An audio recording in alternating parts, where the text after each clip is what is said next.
आज हमारा टॉपिक है संघीय सरकार के कार्य और शक्तियां।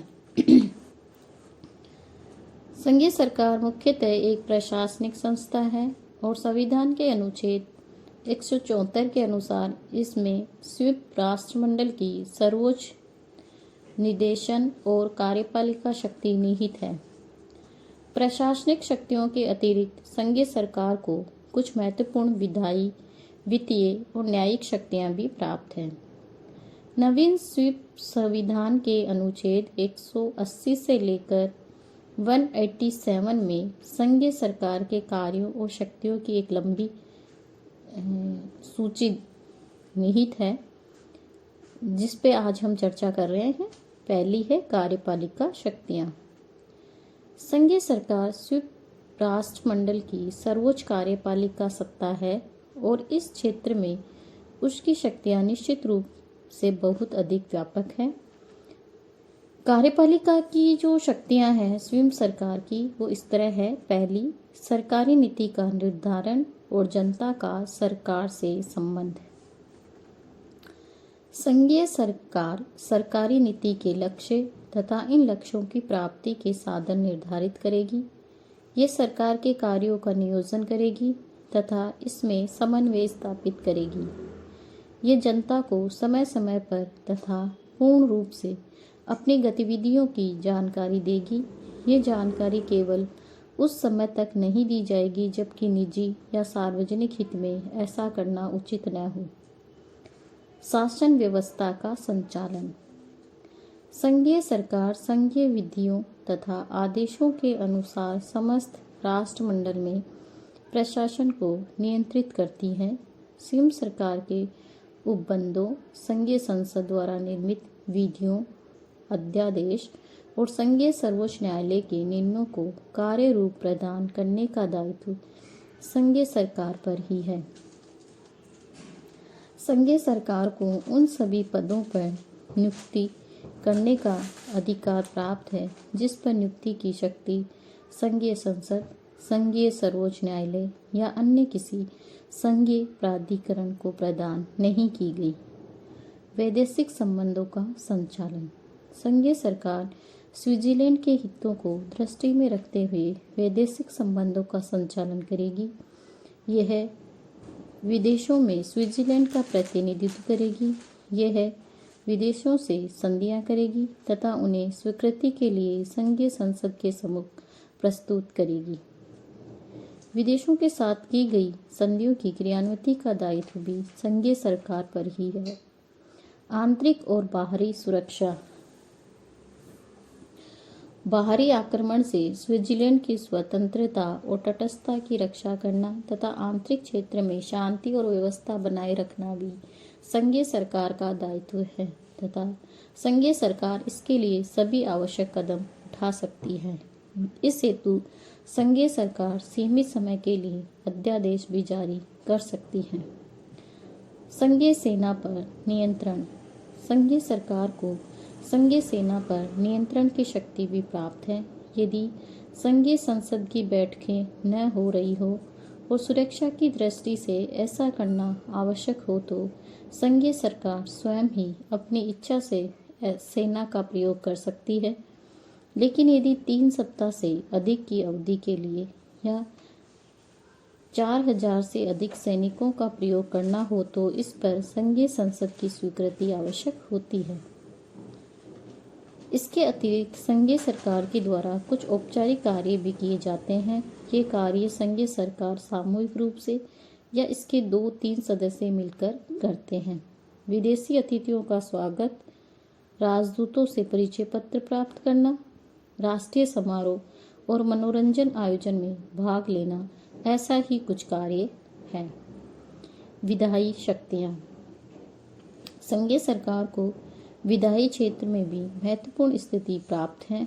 यद्यपि संघीय सरकार के सदस्य संघीय संसद के सदस्य नहीं होते, अपितु वे उनकी बैठकों में उपस्थित होते हैं और मत देने के अतिरिक्त अन्य सभी कार्यों में भाग लेते हैं। संघीय सरकार स्वेच्छा से विधानमंडल के सम्मुख विधेयक प्रस्तुत कर सकती है और संघीय संसद भी संघीय सरकार से किसी विशेष विषय पर विधेयक प्रस्तुत करने के लिए कह सकती है।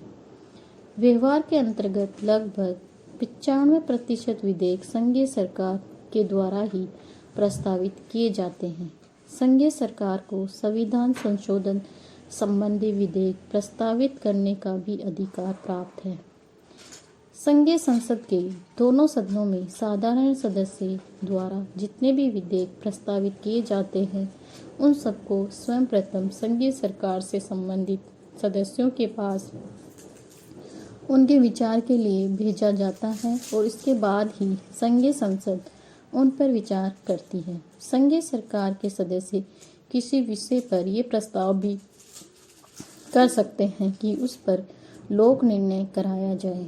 संघीय सरकार के सदस्य संघीय संसद की समिति के विचार विमर्श में भी भाग लेकर कानून निर्माण के कार्यों को प्रभावित करते हैं।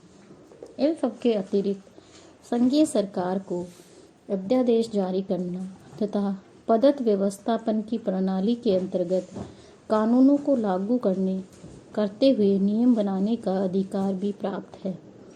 संघीय सरकार के इन अध्यादेश व नियमों की शक्ति और उनका प्रभाव कानून जैसा ही होता है और न्यायालय द्वारा भी इनको मान्यता दी जाती है। संघीय सरकार द्वारा जारी किए गए अध्यादेश सीमित समय के लिए ही होंगे। संघीय सरकार के इन विधायी कृत्यों को दृष्टि में रखते हुए रेपार्ड ने लिखा है कि वस्तुतः और संवैधानिक धारणा के नितांत विपरीत परिषद कार्यपालिका और प्रशासनिक कार्यों के साथ साथ महत्वपूर्ण विधायी कार्य भी करती है। वित्तीय शक्तियाँ। वित्तीय क्षेत्र में संघीय सरकार को महत्वपूर्ण शक्तियाँ प्राप्त है। स्वयं संघ के वित्तीय प्रशासन का संचालन इसी के द्वारा किया जाता है और अपनी इस शक्ति के अंतर्गत ये संघीय बजट तैयार करती है तथा इनको संघीय संसद के सामने स्वीकृति के लिए रखती है। ये संघीय सरकार के आय और व्यय का हिसाब संघीय संसद को देती है। यह राजस्व तथा अन्य कर एकत्रित करती है और संसद द्वारा स्वीकृत व्यय की निगरानी करती है। राज्य मंडल और कैंटन के बीच संबंधों का संचालन। संविधान के अनुच्छेद 186 में कहा गया है कि संघीय सरकार राज्य मंडल और कैंटनों के बीच संबंधों का संचालन करेगी तथा कैंटनों के साथ सहयोग करेगी। संघीय सरकार को कैंटनों के प्रशासन पर भी कुछ अधिकार प्राप्त है। वह कैंटनों के संविधान की क्रियान्विति की जांच करती है और उनमें संशोधन पर स्वीकृति देती है। वह कैंटनों के वित्तीय, सैनिक तथा प्रशासनिक कार्यों का निरीक्षण करती है। कैंटनों की विधानसभा द्वारा पारित कुछ विधियों पर संघीय सरकार की स्वीकृति अनिवार्य है। संकटकालीन शक्तियाँ। 1848 में निर्मित संविधान द्वारा पूर्व संविधान की कार्यपालिका संस्था संघीय परिषद को कोई संकटकालीन शक्तियाँ प्रदान नहीं की गई थी, लेकिन व्यवहार में जब कभी देश में आंतरिक तथा बाहरी परिस्थितियों के कारण संकट का उत्पन्न हुआ तो संघीय सभा ने परिषद को पूर्ण अधिकार दे दिया तथा संघीय परिषद ने बहुत कुछ सीमा तक अपने ही विवेक के अनुसार कार्य किया। वर्तमान संविधान भी कार्यपालिका संस्था संघीय सरकार को कोई संकटकालीन शक्तियां प्रदान नहीं करता, लेकिन इतिहास और व्यवहारिक स्थितियों को दृष्टि में रखते हुए यह संभावना है कि संकटकालीन परिस्थितियों में संघीय सरकार विशेष शक्तियों का प्रयोग करेगी। संकटकालीन परिस्थितियों का सामना व्यवस्थापिका नहीं वरन कार्यपालिका ही कर सकती है तथा कार्यपालिका संस्था संघीय सरकार संकट काल में अतिरिक्त शक्तियों का प्रयोग करे, अधिक शक्तिशाली हो जाए, ये नितांत स्वाभाविक है। इस प्रकार संघीय सरकार को बहुत अधिक महत्वपूर्ण शक्तियां प्राप्त है।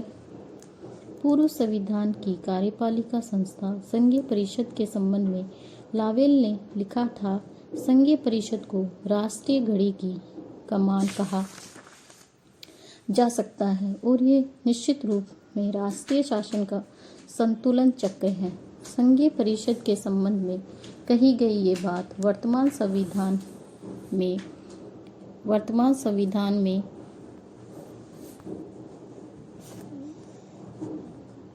वर्तमान संविधान की कार्यपालिका संस्था संघीय सरकार पर पूर्ण रूप से लागू होता है। आज के लिए इतना ही। धन्यवाद।